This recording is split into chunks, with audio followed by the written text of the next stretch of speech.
Hello guys, this is Uzair. Thanks for joining in. Let's just get started with Git and GitHub.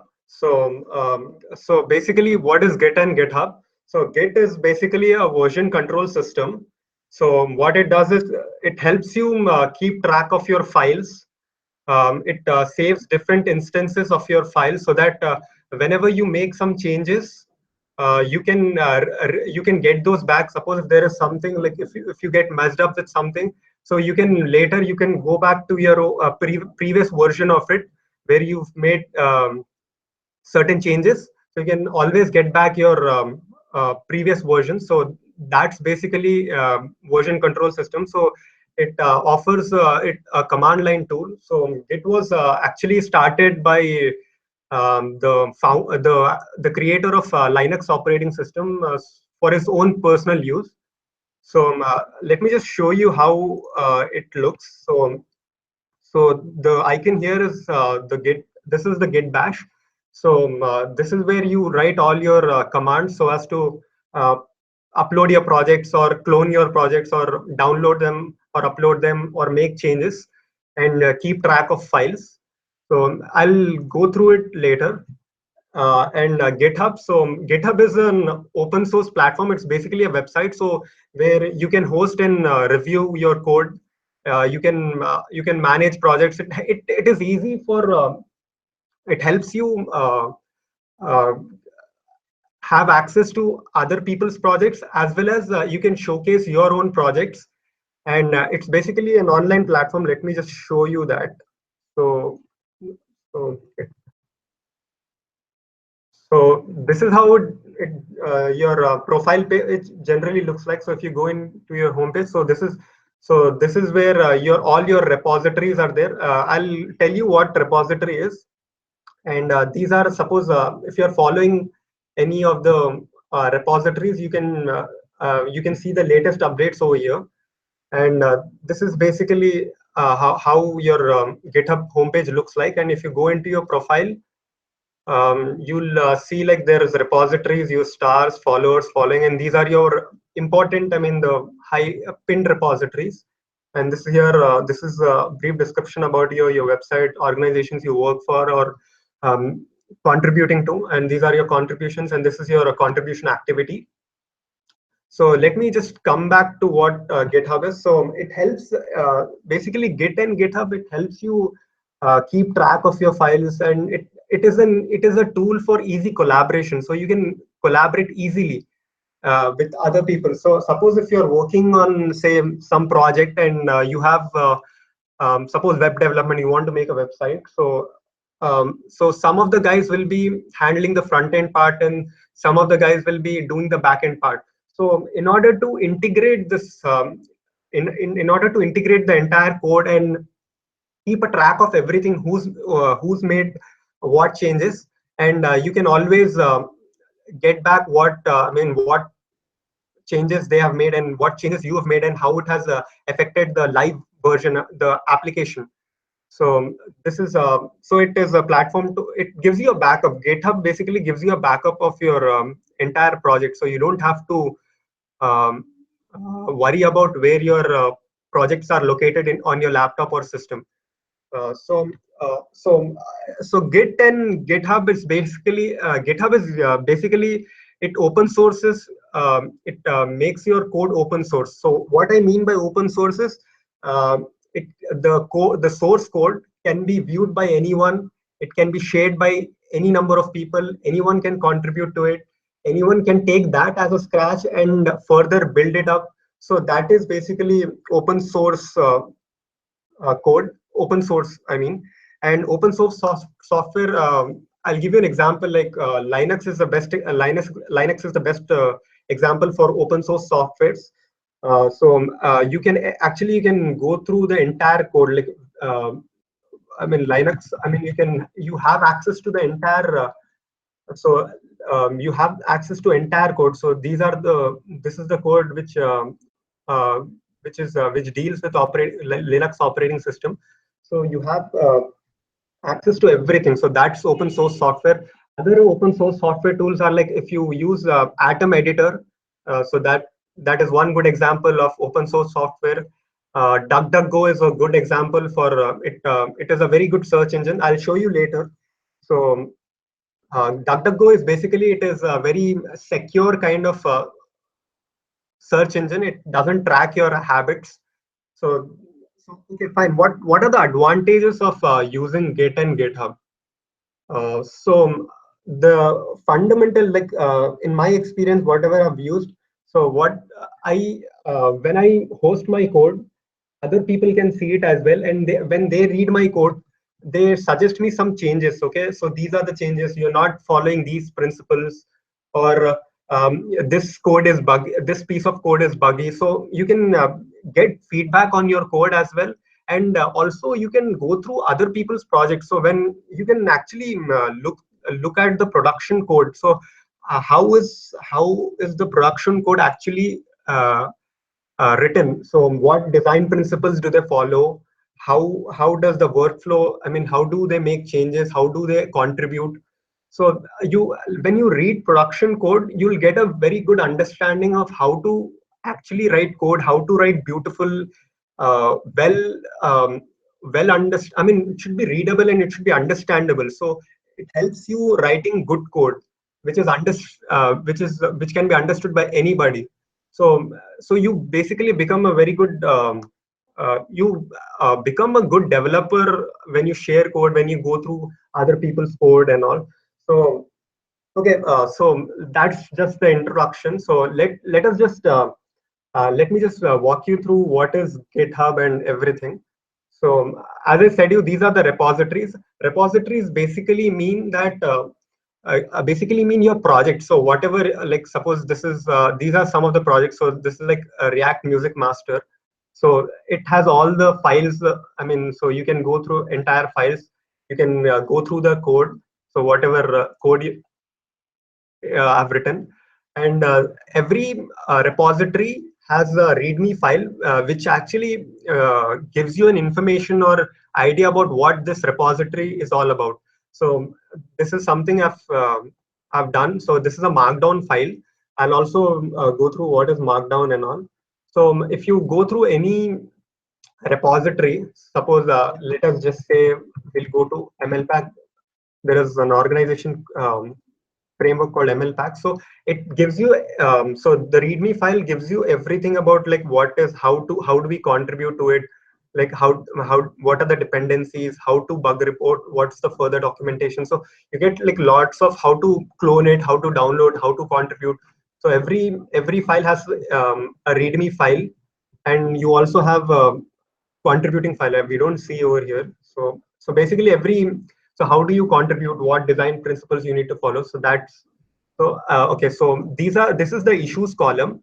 So issues basically it is a list of bugs that are there, or if you are trying to make any enhancements or build new features. So this is where you can create issues. If you see there is any problem in the UI, or if there is any bug that you found, you can always create an issue over here, and the maintainers, the people who are actually contributing and who are maintaining this project, can go through and they tell you about it. So if you just go through this, so they mention the issue what there, and they'll talk briefly about it, and then there'll be further discussions happening on that project, on that issue. So you'll have maintainers talking about it, and when it is fixed, the issue is closed. So other thing is like there is something called so you can unwatch. There's some, this is called something like watching, unwatch, not watching.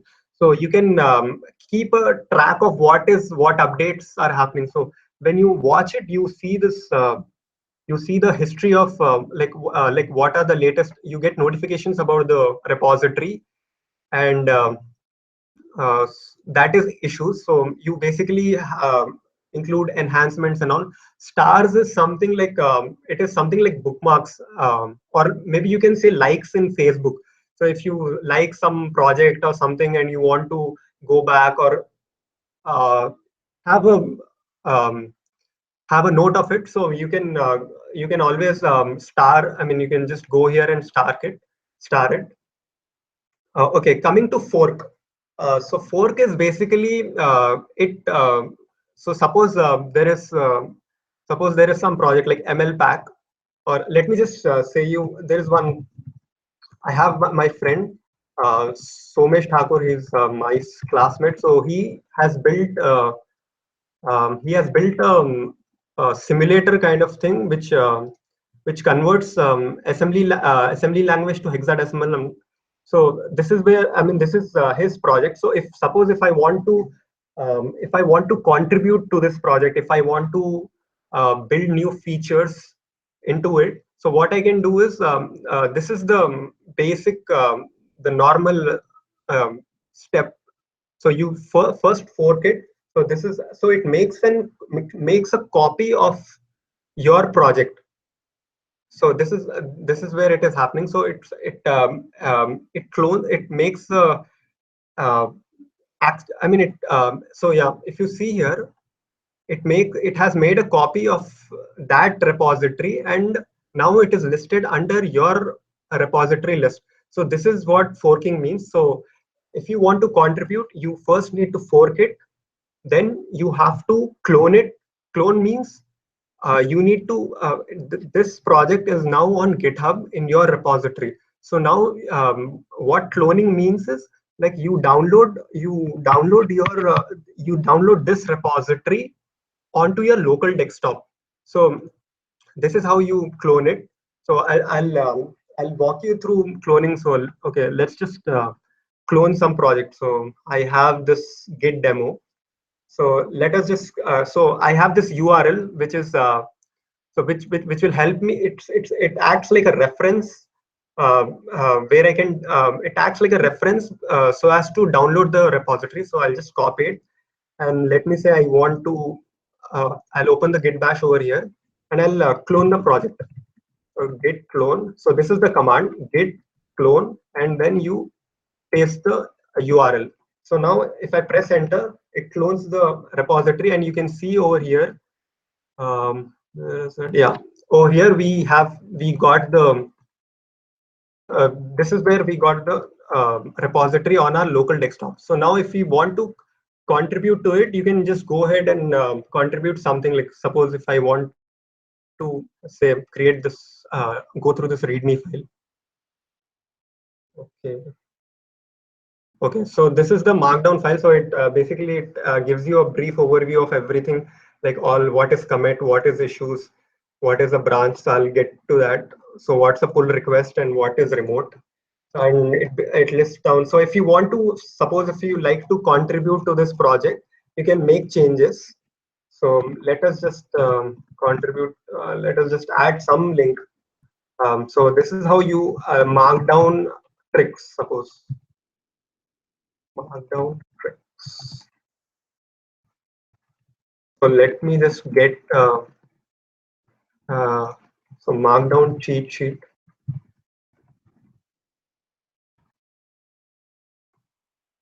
Okay. Okay, so here it has everything. I mean, how to create a markdown file. So this will tell you, this has all the, like, if you create like hash space h1, so it is basically, markdown file is basically, it is a simple word formatting kind of software. So let us okay, let's copy this link and put it over here so that we can contribute to it. We can make changes to it. So now that I've saved my file, I have to go and check the status. So the command is git status. So if you see, okay, why isn't it? So you need to first initialize the repository, and let's check the status now. Okay, git. Okay, this is not where I want it to be. Okay, we first, after you have cloned it, you need to get into the repository actually. So that is git demo. So now that we are in the repository, we can check for git status. So it tells you that there is one file to which there has been some modifications. So what we need to do is we need to add this file to our git repository.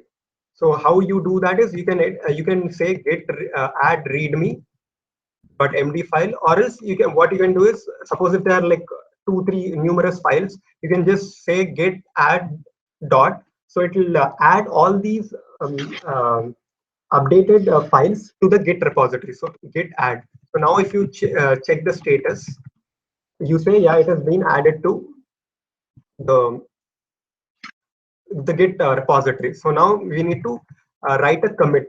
So commit is basically it is like a milestone kind of a thing. So you write, you make changes, so it's like saving the file. So like git commit. So every commit comes with a message. So what we have added, so we have added markdown cheat sheet added. Cheat sheet added. So this is okay. So one commit has been made. So now if you now after you have made if you after you have written the commit message, you need to push the repository. So the changes you have made, it's on the local desktop. But I want to have the actual GitHub repository updated. So you don't see markdown over here. So what we have to do is we need to first push it. So the command is git push origin master. So so origin is basically what it means is push it to that repository where it has been originally created. So master is a branch, the main branch. So master is the main branch.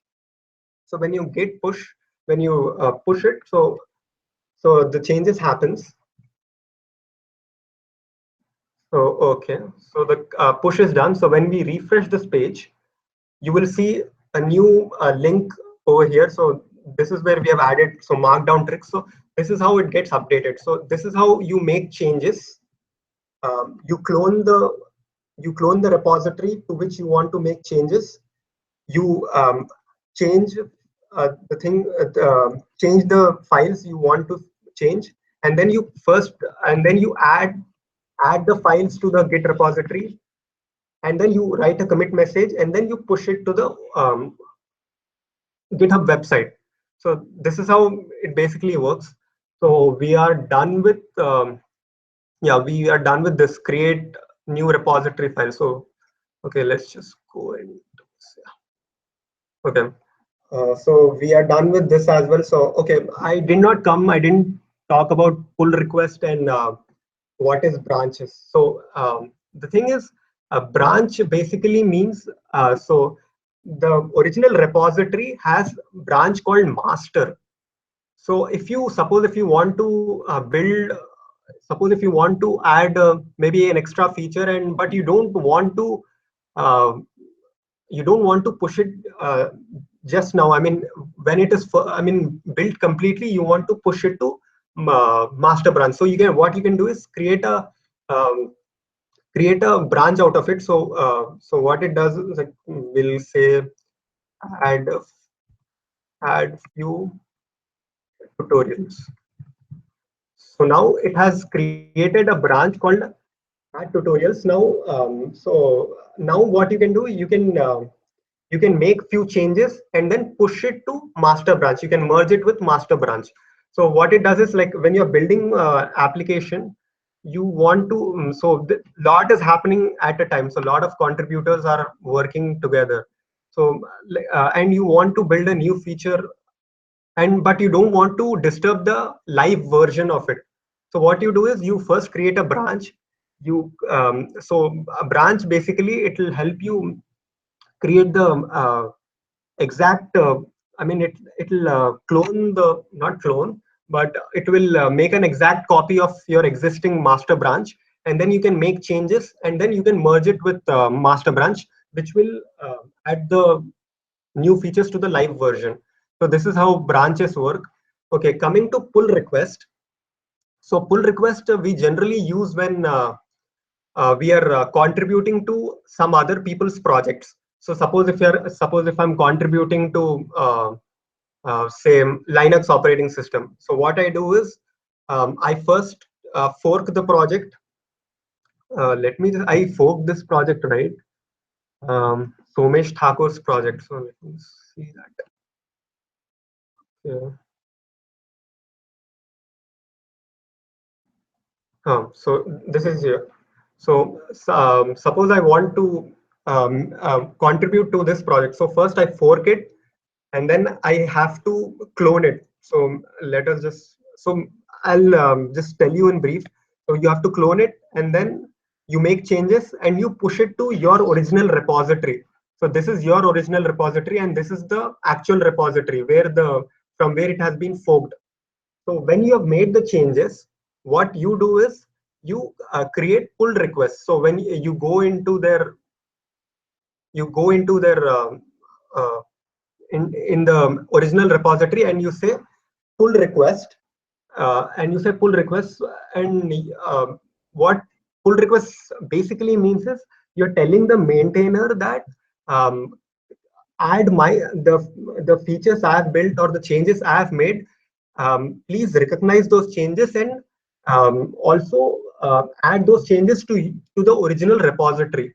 So when you pull request it, the maintainer, the person who's actually build who's actually the owner of the repository, he'll go through your features that you have added, and if he sees that okay, it is fine and it is helping the repository in a meaningful way, he'll merge your version with the original version. So that's basically pull request.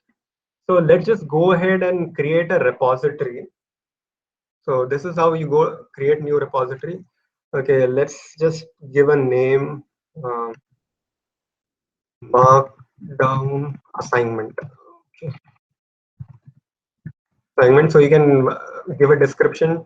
You can tell it whether it's private. I'll just leave it to public. You can initialize the readme or not.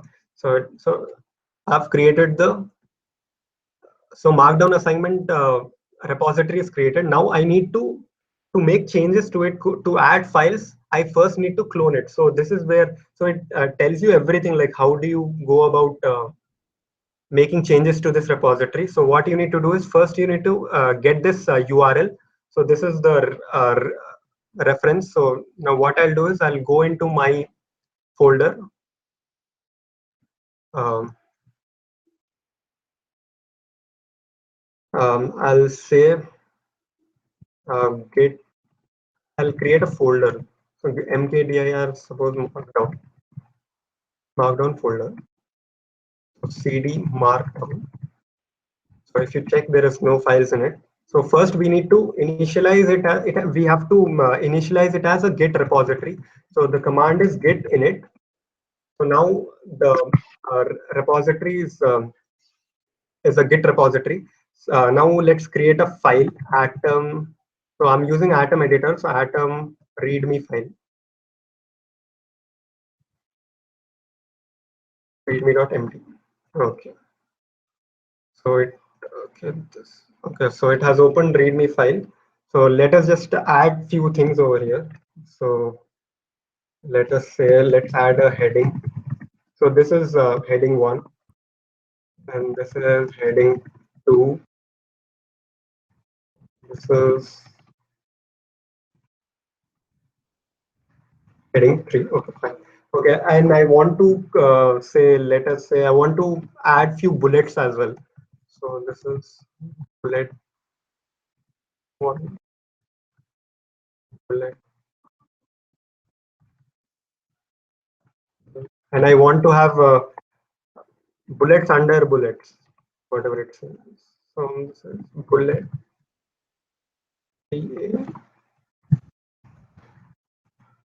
So this is basically, it helps you create base. It's like text formatting. So it is an easy way of contribute. It is an easy way of generating styles and all. So okay, we have. Let's add a picture as well. Okay, let me grab one URL. Okay, where do I get this picture? Hmm.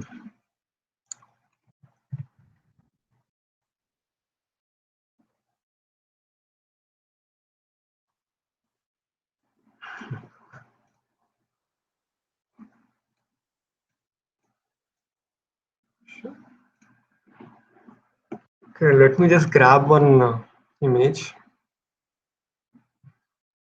Okay, this is fine. Okay, I'll copy the link. So I'll copy the link and I'll put it over here in the README file. So this is image. So the command is like this. So if you put alt, and this is the URL. So this is how it fetches the image. So now I just save it, and now if you see if you check the status, you see that a README file has been added, but it is not is being created, but it has not been added to the Git repository. So let's go and add the file git add readme.md. So now if you check the status, new file has been added to the Git repository. Now since we have made a change, we need to commit it. We need to make a commit. So this is the commit message. So readme file added. Okay. So if you want to check the commit history, you can always go and check git log. So it will tell you like, so this is the latest commit that we have done. So that is readme file. Now we need to push the repository. So, but before that, let us, we have not referenced our local repository with the GitHub repository. So the way you can check that is git remote v. So what remote v means, so it doesn't show anything.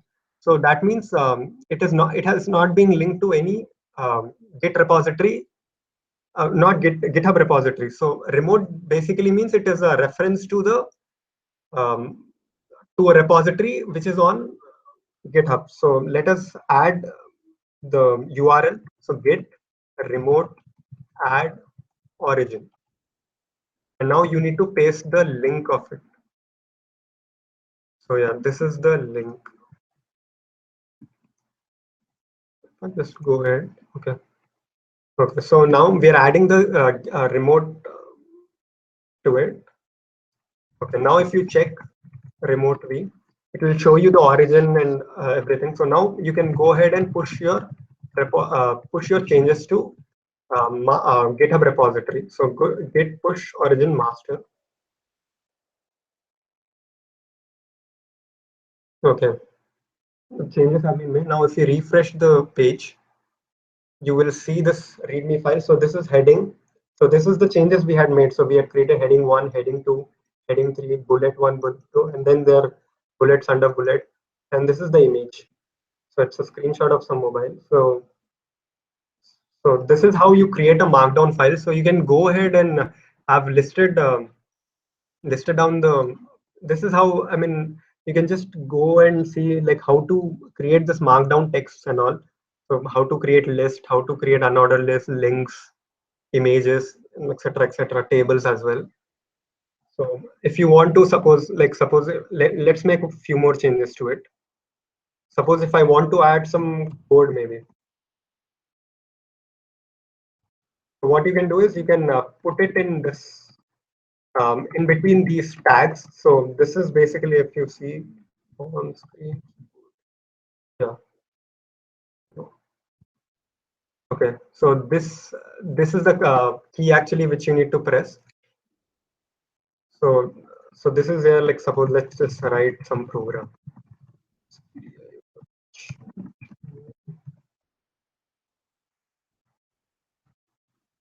Uh, printf hello world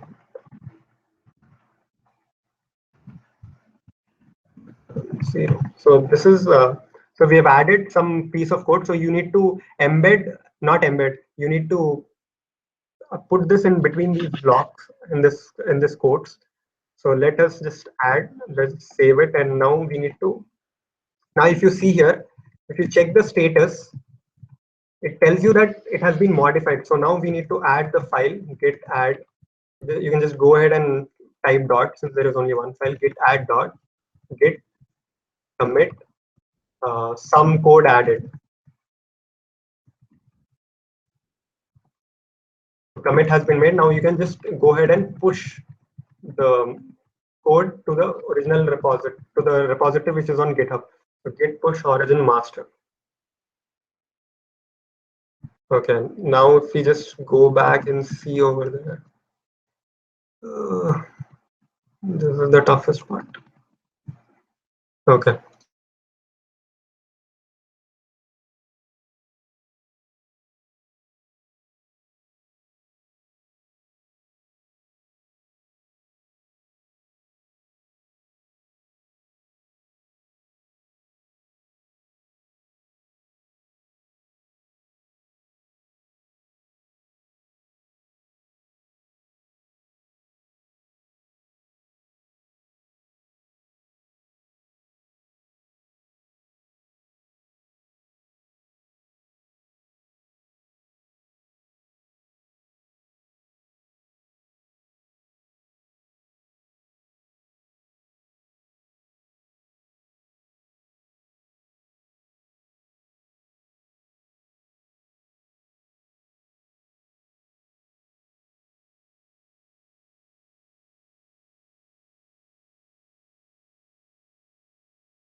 Uh, Looks like I'm sorry that the power cut was off, so I had to go back. Okay. Okay, fine. Let's just get started. So we just I pushed the okay. So I pushed a piece of code over here, so you can see as well. So it comes in like it has a background of a gray color. So so that so this is how you can push code as well. So okay, so we are done with making commits and pushing code. And okay, so if you guys have any doubts, you can go ahead and ask. So if there's any doubt you want to ask, is it at least working?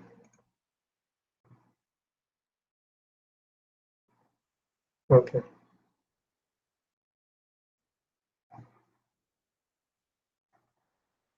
Sorry guys, I mean the power cut was there, so my Wi-Fi got switched off. So I'm sorry about that. So okay, fine. If you have any doubts, you can still ask me. Yeah, Rashmika, it got stuck actually. I understand. I'm sorry about that. So let's just okay, fine. I'll just share the Git resources so that you can learn. So I've just told you brief about what is Git and what is GitHub. So you can get like detailed information if you follow certain courses. So in this repository, you can go ahead and fork this repository as well when you create your own GitHub accounts. So this is like Git and GitHub, what is the use and basic terminologies and the commands which you mostly generally use. So this is like Git init. We've discussed Git add, Git status, Git clone, Git remote. It'll tell you which whether the or remote is set up or not. And if you want, if it is not set up, you can go ahead and add origin through add the remote location, and you type the commit. You okay? Git pull is basically you don't normally use when you're the only one contributing. So Git pull is basically, suppose you have created a repository and two three people are contributing to it, and when you have cloned it, it'll clone like it'll clone only those code that part of the code which has already been committed and pushed on GitHub. So when other people are making changes, your local desktop is not in sync with GitHub. So you need to first sync it and then push the changes. So you normally don't use it, and this is so these are the resources. So GitHub official website, so you can go there and learn about Git, and lots of stuff. You can read the documentation if you want to download it as well. And so the interesting courses are there's a free course on Udacity on how to use Git and GitHub. So basically it'll walk you through everything. So how to navigate through commit history, creating and modifying a repository, using GitHub to collaborate. So okay, fine. Let me just show you what are commits. So this is where when you click on commit, you can see all the commit history. So when you click on this, so it will tell you like this has been added. This you see there's a plus over here. So it tells that this piece of line has been added. So same way when you suppose if you delete one line or one piece of code, it will tell you that this has been deleted. So I don't have that example. Uh, okay, let me see. Okay.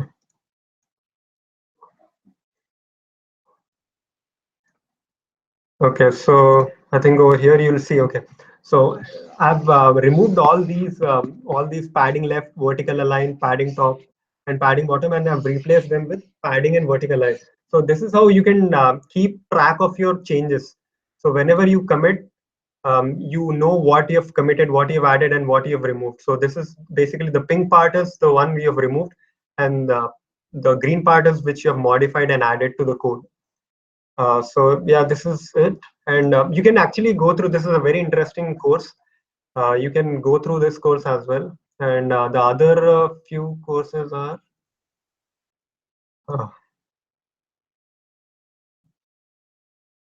Okay, so a data school, I actually, this is like a quick, so this is a playlist, so it will walk you through all the things. So this is like quick, you can have like, it's like a quick tutorial for you. And yeah, this is I found this very interesting. So yeah, this it has like diagrammatic representation. So this is your repo. This is someone else's, like you want to suppose you want to contribute to this. So what you do is you fork it and you first clone it and you make changes, and then you do the pull request. So when you're contributing, when you're creating your own projects, you what you do is you either you create a repository on GitHub, you clone it, make changes, commit it, and push it. Or else what you do is there is an existing project on your desktop. Um, you add you go further and add the remote. You um, you make all the changes and you just push. So it's very simple, and this is about how to contribute to other people's projects, so you can go through that as well. Okay. And uh, this is very interesting, git it learn. So this is like a challenge based learning. So what you can do is like you can start with get git. So it will tell you how to install git, how to configure it. And then you get then you proceed to next challenge. So the next challenge is how to use terminal. So terminal is basically it is on Mac, it is terminal. It is on Windows, it's either you can use command prompt or you can use git bash. So how to create a repository and all, it tells you like mkdir cd hello world git. You need to first initialize the repository. So it's a good way of learning, because you're getting challenged, and it's kind of like an activity based learning. So yeah, this is it. And you can, if you want to further, if you have stumbled upon other great resources, you can uh, add to this list, and you can make a pull request, and I'll merge those requests. So yeah, this is it. I've shared. Okay, okay. Learning resources. So there are plenty of learning resources. Many of my friends actually come up and they tell me, whether they should join some academy or some Amir paid courses. You actually don't need to join those, because there are plenty of things to learn online only, and these are free courses. Suppose Free Code Camp is a very good website for web development. Suppose if you want to become a full stack developer, if you want to learn HTML, CSS, JavaScript, and one backend language, how to use databases. So it'll start from brief. I mean, it will tell you like how to create a GitHub account and all. It starts from there. It will tell you how to add HTML, how to create HTML files and do CSS styling, and then how to use Bootstrap. So it's like a challenge base. So you can go click on this challenge, and then it tells you like what you need to do, and the output is shown over here. So this is a classic website for getting into web development. So there's so many. I mean, you have React projects, you have data visualization, you have SAS, and so you have projects as well. And when you finish your the entire course, you get a certificate, so that you'll also, with the certificate, you also get an opportunity to work for non-profit organizations. So this is how to use APIs. So these are all the things. The other learning resources are like, you can always go on Udacity. Udacity has plenty of resources, plenty of things. So you can opt for free courses if you can. If you can't, if you want to go for nano degree, and you can pay. Or else what you can do is you can set up a VPN and do something with that. You'll get a free trial for so 1 week, and then you can, if you decide you want to opt for it, you can go ahead. But there are plenty of free resources as well. And like if you see Android, Android Nano Degree, it is a collection of Android user input, multi-screen apps, networking, data storage. So you can go through each course at a time. And these courses are provided by companies like Google, Kaggle, and there are lots of companies. Uber has. So you can go through a lot. So there's so many resources. Like if you just go through the catalog, just so the tons of things. The other website is like Coursera. Uh,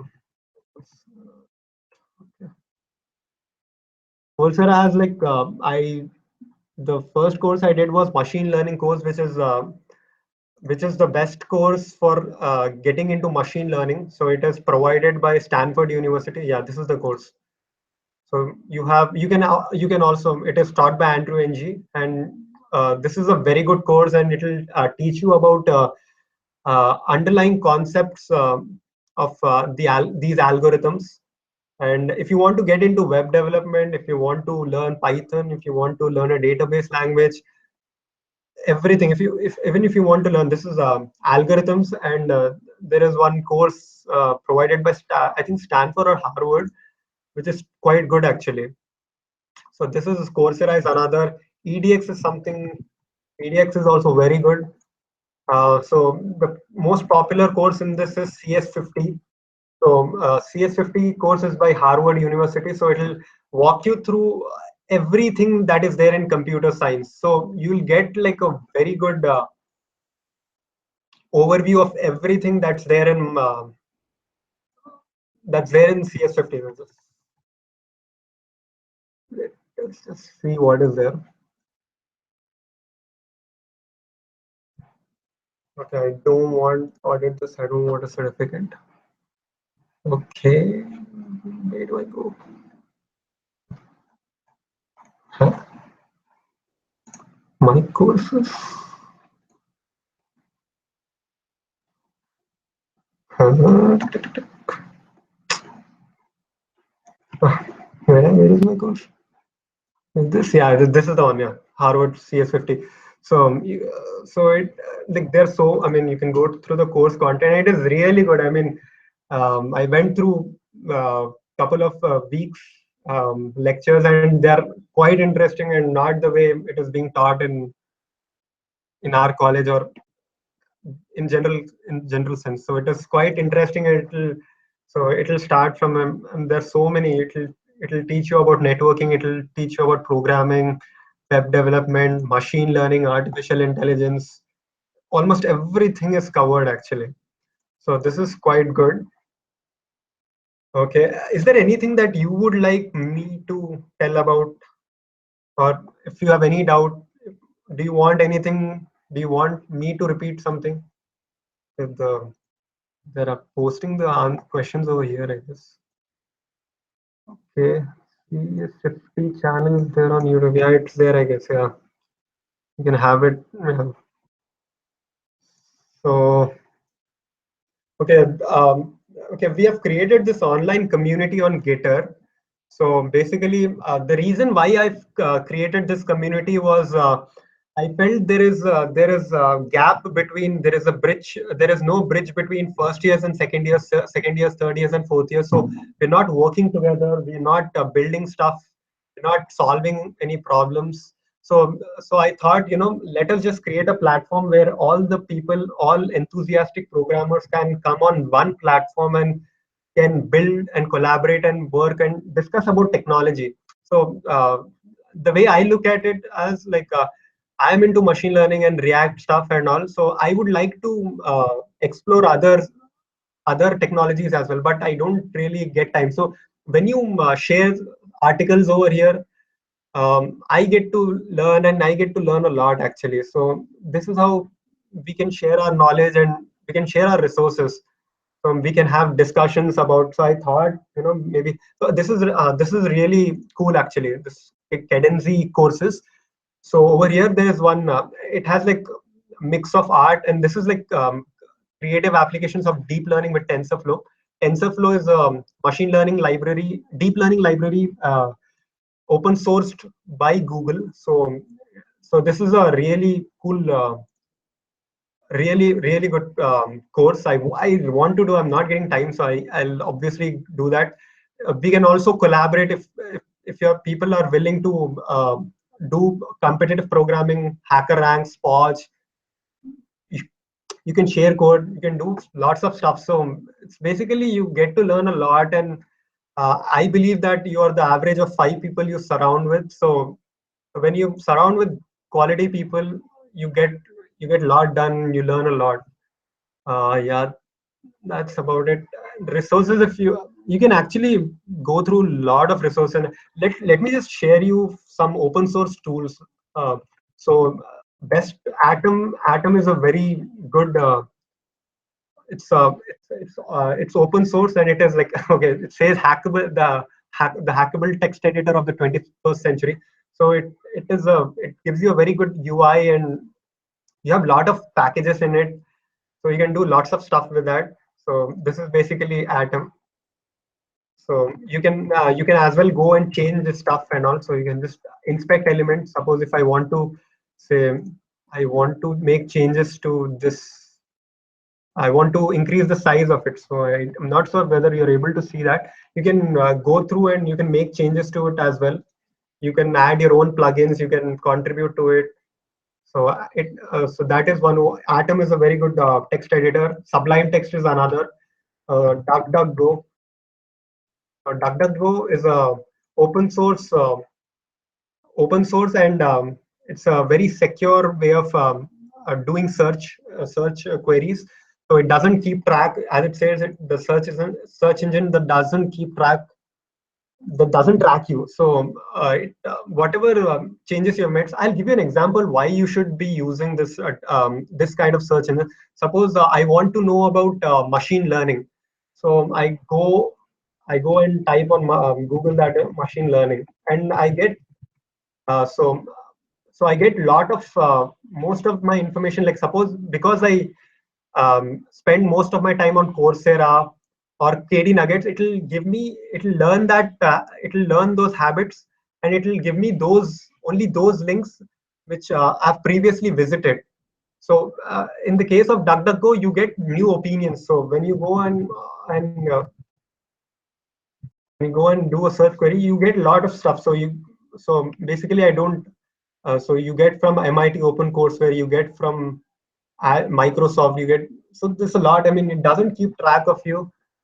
So this is one another good open source tool. Linux is the best. I don't know why I'm still stuck with Windows 10. I'll probably migrate it very soon. And yeah, so what's remaining? If do you guys have any questions? You want to ask something? So they're active on Git, YouTube. Some famous people, okay.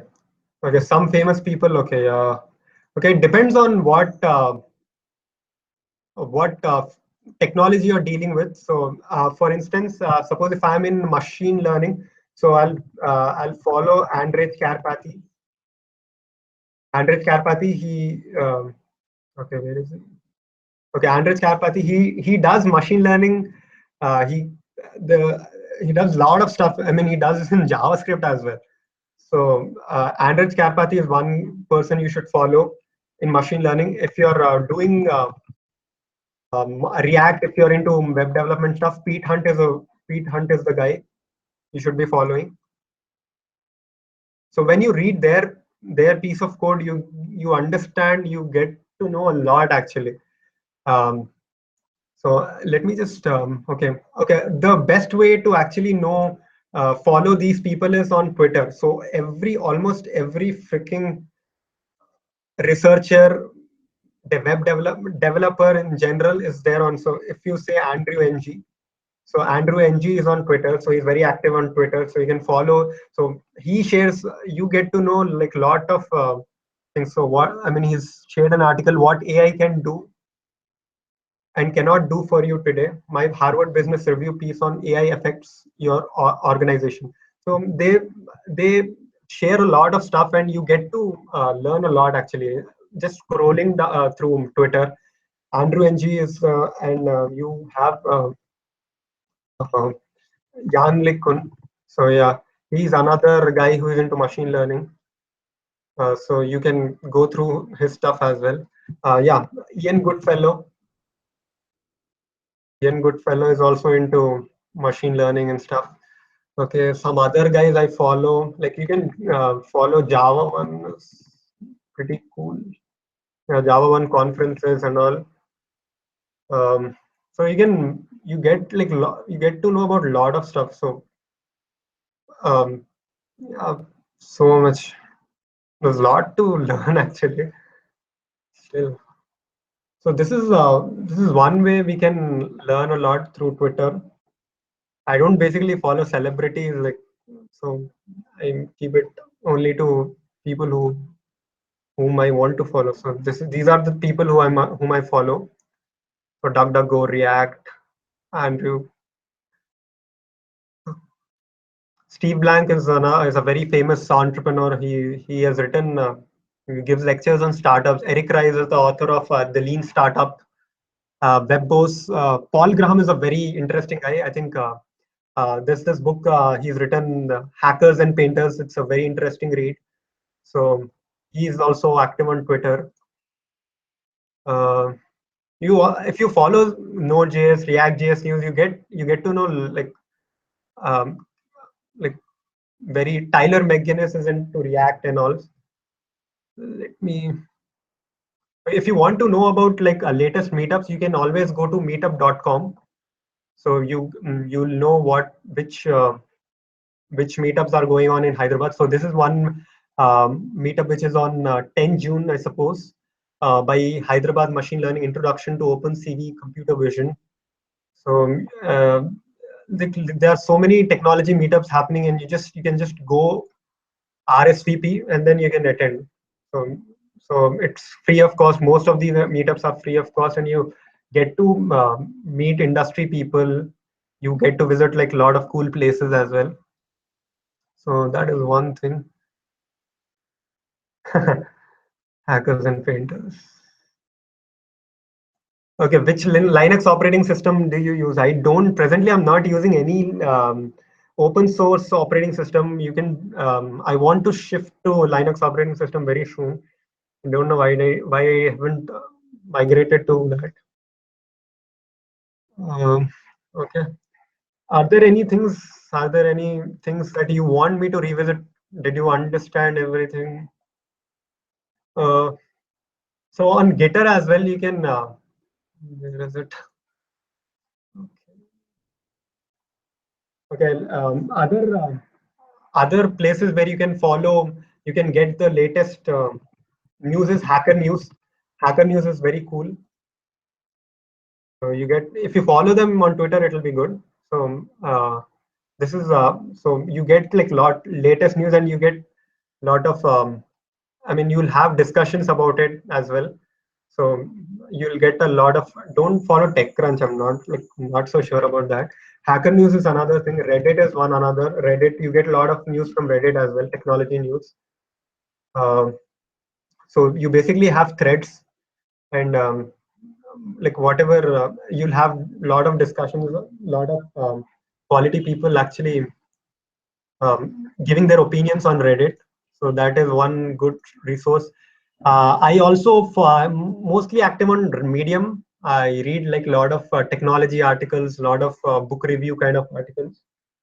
So yeah, that is you can go.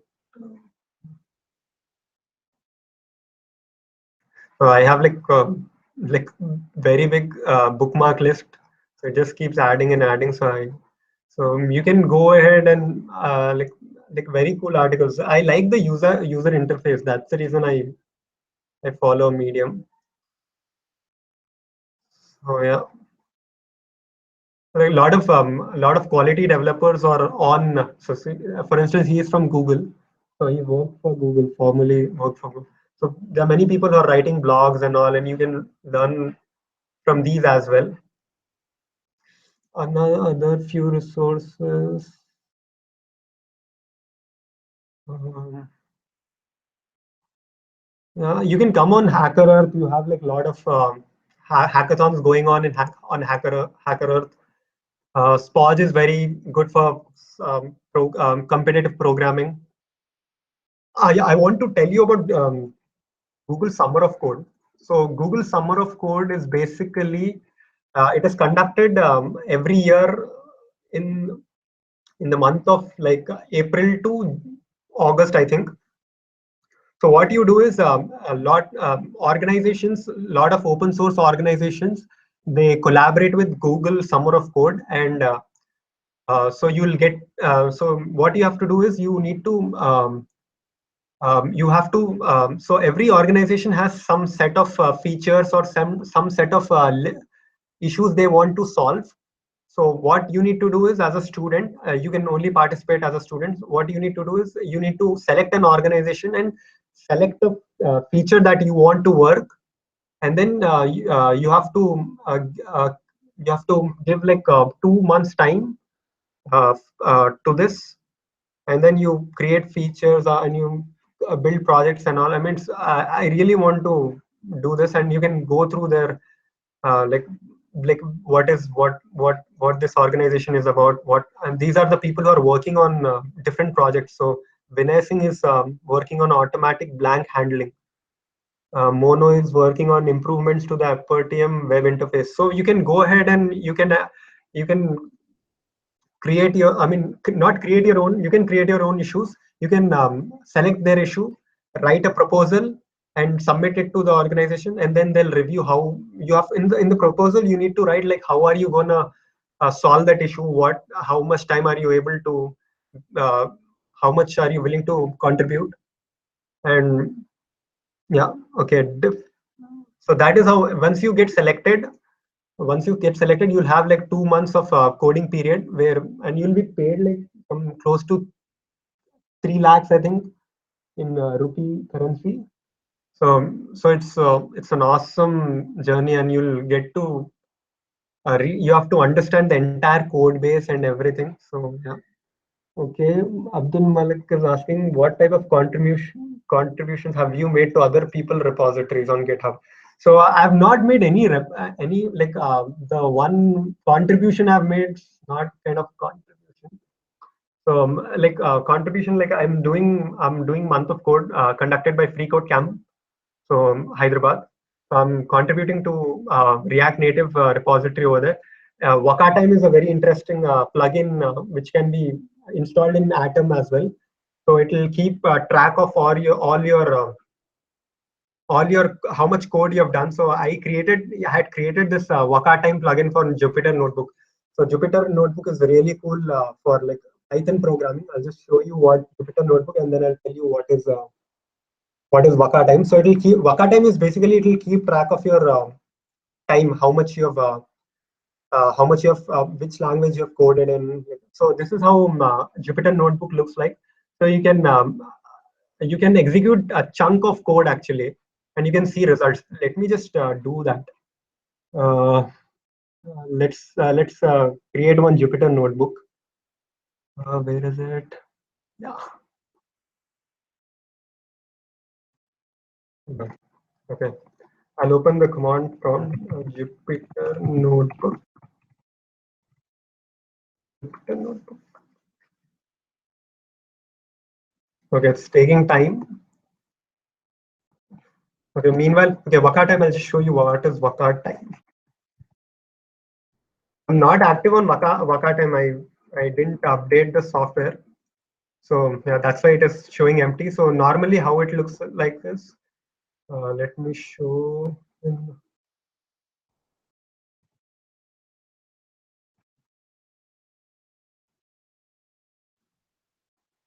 So this is how it generally looks like. So it will keep track of your coding activity, the projects you have built, and if you guys can see this. Oh, this is the Wakatime uh, GitHub repository, and so yeah, it tells you like which programming languages you're dealing with, and tell you how much you have done coding. And this is really cool. And you can create goals. You can create like you can set like I want to do 14 hours of coding this week. So that is how it is. That's basically Wakatime. So we have created. So okay, now let's just create a new Python file. So this is Jupyter Notebook. So demo. What you can do is like print uh, hello world.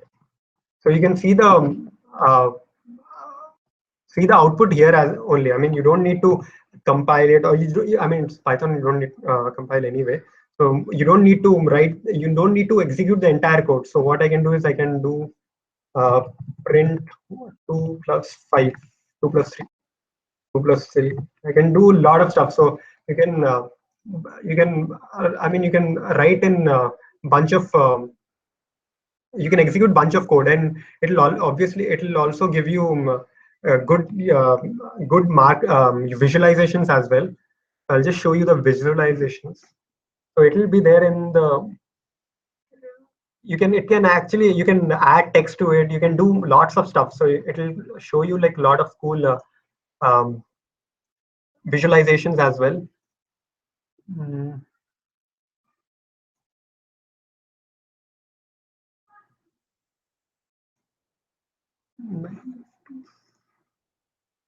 okay, where did I contribute? Okay, sure.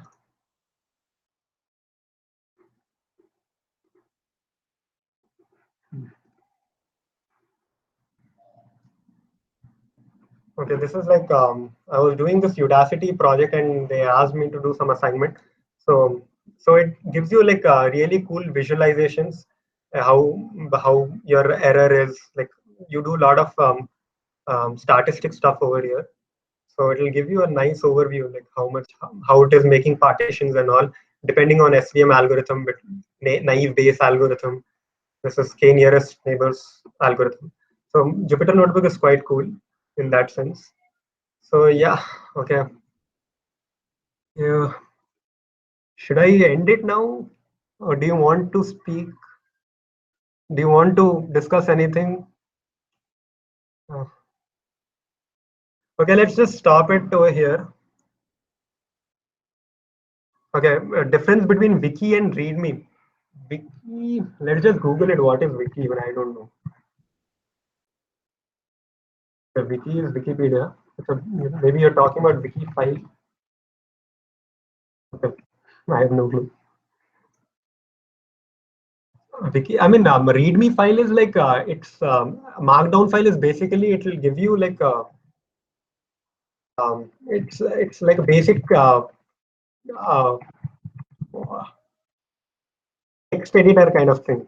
So you can add, you can make changes, uh, you can have like you don't need to use Microsoft Word for that. So here you can, it's a Markdown online editor, Dillinger. Okay. Uh, so it will give you like how it looks over here. So this is how it looks. So you can go ahead and maybe you can read my README files, and you can maybe you can contribute. Let's create an issue in Somesh Thakur's repository. I wanted to do that. Somesh Thakur. Okay. So Somesh Thakur, it doesn't show you it doesn't tell you like which it doesn't tell you like comment kind of thing. I want to add like comment, add comment to the instructions. So let us put a label to it. So you have like bug, whether it's a duplicate, whether help wanted, and all. So it's an enhancement. Oops. Uh, what was I telling? Yeah, add comment feature. So create a new issue. Okay, I've created this issue. So I have to do it again. And you can write a little bit stuff about, gives information about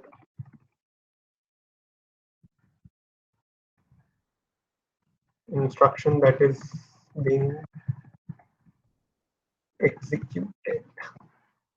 Submit new issue. Now what we can do is people who maintain, so issue has been, so what we can do is if you want, if someone sees this repository and sees this issue, they can go ahead and they can add this feature. So this is how you can add issues and you can keep track of bugs and all. Let me just, can you explain about DuckDuckGo again? Okay, so DuckDuckGo is an open source search engine. So it doesn't keep like Google, it keeps track of your location, it keeps track of everything you do, like what websites you go, what where do you like how, what are your searching habits. Depending on that, it also suggests you ads and all. So DuckDuckGo doesn't do anything like that. I mean, it doesn't track any of your habits, and it's an open source, so you can. So when the benefit of open source is like even if there is any bug or something, there are a lot of developers who are working on that project, and that gets easily fixed and in a very short time. And suppose if you're using Microsoft operating system, and if there is some bug, you have to report it to Microsoft. You cannot fix it on your own, or any other developer cannot fix it. So you have to wait for that Microsoft team to fix that bug, and then you can actually have easy go. So DuckDuckGo is also is a open source tool. You can also contribute. So it doesn't track you. I mean, you want your personal information to be private. So companies like Facebook and Google, they have like a lot of information about you, and they can do literally anything with that. Actually, I mean, in the in the era of data, basically it's you should be careful about what you're sharing, what permissions you're giving to applications and all. So yeah, DuckDuckGo is a very good search engine. And other things, uh, I wanted to tell you something. Forgot.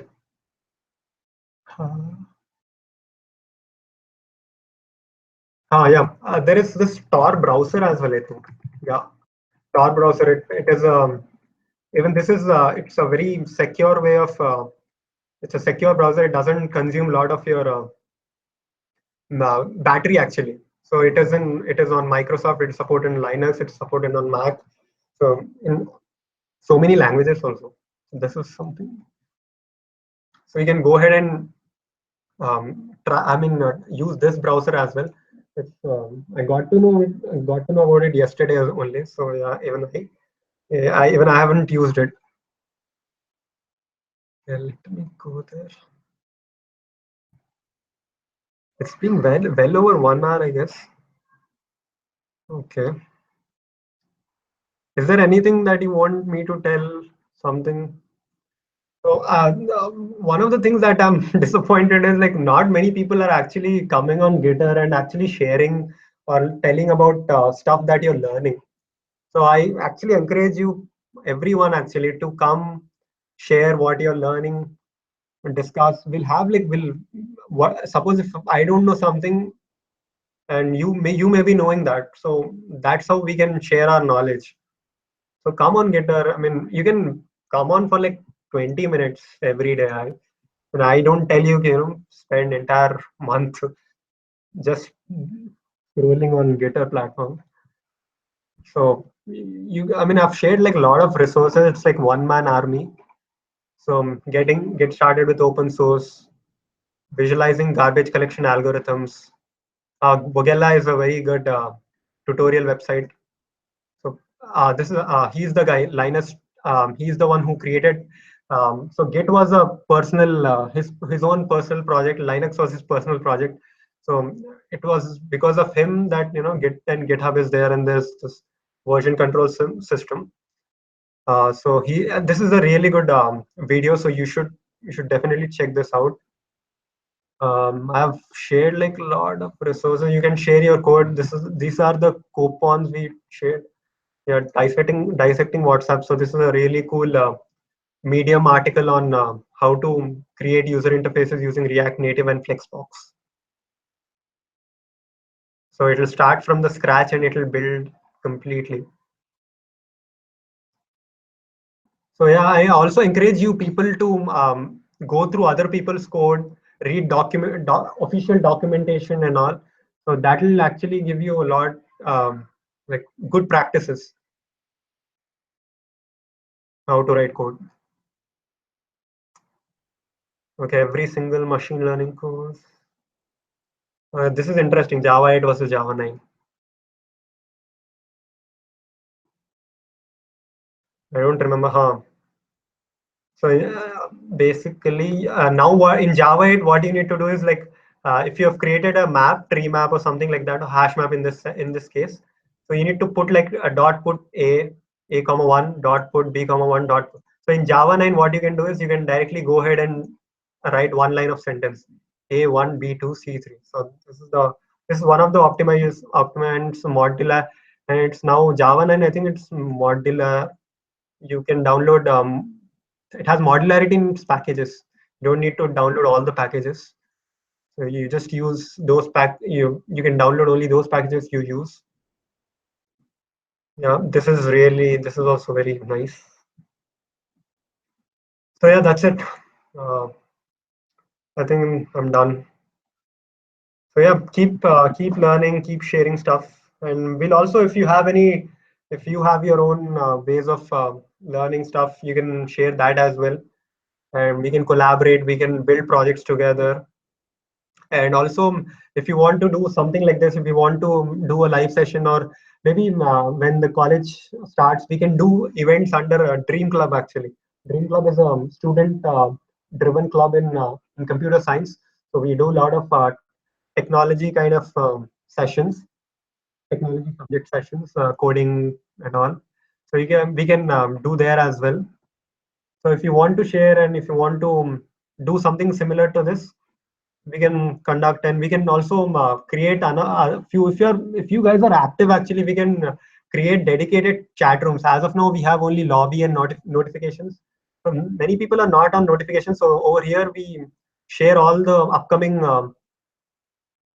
events about hackathons and all. So Geek Night, this was yesterday, and it was Geek Night, so on digital surveillance and privacy and security concerns. So this was really good. uh, and there is this angel hackathon coming up. um, Cisco hackathon is already going, I guess. Hackathon on React is also on 24-25. So we share a lot of meetups so in this chat room. So this is the notification chat room, and this is the lobby where we do general discussions and all. So yeah, as of now, I think there are 70 people, but not many people are actually active. And yeah.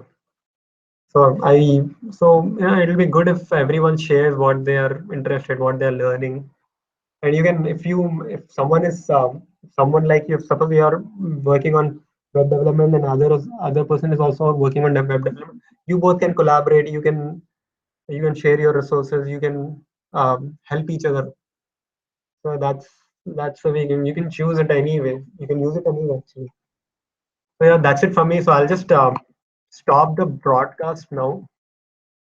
Well, if you want to share the resource, if you want me to share whatever I've discussed, you can also go through the recorded live, and I'll share the all the resources I've discussed about in the description. So thank you very much for joining, and also all the. I mean, I want to thank Somesh Thakur as well, Somesh and Malik, Arvind, and they were willing to help me out. So thank you for that. And people also, guys who have actually helped me in reaching this message out to other batches as well, IT, EC department. So yeah, thank you very much for that, and thanks for joining. So yeah, that's it from now. I'll just close this. Yeah, stop.